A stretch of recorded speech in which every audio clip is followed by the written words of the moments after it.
हामी चाहिँ नल्मो झरना घुम्नको लागि कसरी जाने होला भनेर प्लान गरेर आइरहेको थियो। फेरि हाम्रो ठ्याक्कै बस भेट्यो। बस भेटेर चाहिँ यहाँ हामीले साथीहरूले चाहिँ बसमा हालिदियो। अनि त्यसपछि हामी यहाँ चर्लङ झरनाको आसपासमा पुग्यो। अनि पुगेर चाहिँ मैले एकछिन रोकेर चाहिँ मैले भिडियो बनायो। भिडियो चाहिँ त्यो यो दिनमा चाहिँ पानी धेरै नपरेको कारणले चाहिँ झरना अलि सानै थियो कि।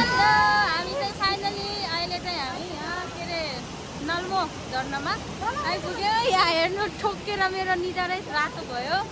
बाटो एकदम डेन्जर। मेरो साथीहरू हामी यता झरना घुम्न आइसकेको छ। यता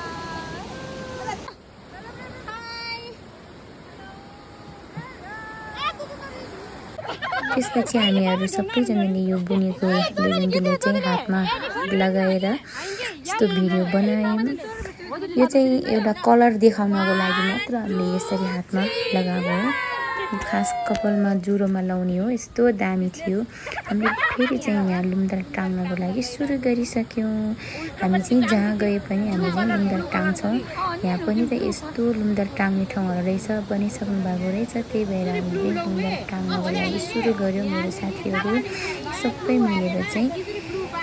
अनि माथि के यस्तो जङ्गलभित्र है फेरि जुगा रहेछ कि यहाँ टाङ्न सुरु गऱ्यो। जाने होला भनेर सोच्दैतिर जुगा त यति धेरै जुगा थियो लगायो। तर फेरि लक्ष्मी र पनि हामी जुगाले जुगा त यति धेरै आएको। अनि झरनाहरू पनि यस्तो राम्रो थियो कि।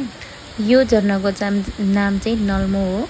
नल्मो झरना घुम्नको लागि चाहिँ यति धेरै मान्छेहरू आउनु भएको थियो। त्यसपछि हामीले खाजा खान लागेको थियो। त्यसपछि चाहिँ हाम्रो भिडियो हेर्दै गर्नु होला कन्टिन्यू है। यो अचार त कहाँदेखि आएको थाहा छ? यो काठमाडौँदेखि आएको। के पनि त 5 30 रुपैयाँ आएको। बास्ना कस्तो मिठो छ है। मिठो छ। जापानको है। यो चाहिँ जापानको हलुवा। आलु पाटीहरू यता देखाइसक्यो न। हामीलाई लिएन है त्यस्तो। त्यहाँ फेरि खानेकुरो चाहिँ त्यो टिप्न आउँदैन होला। अब आउँछ हो। यहाँ गिट्टिलो गिट्टी यो गिट्टीहरू अनि प्र्याक्टिस गरेर मात्रै यो पानीपुरी चोपाउनु है। आउँछ हो। तन्न त ओछ्याउँछ। यी धेरै चुटी कति खाएको।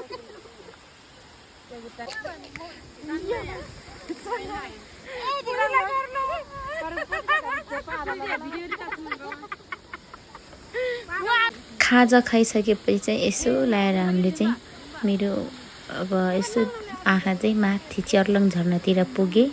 चर्लङ झरना चाहिँ यति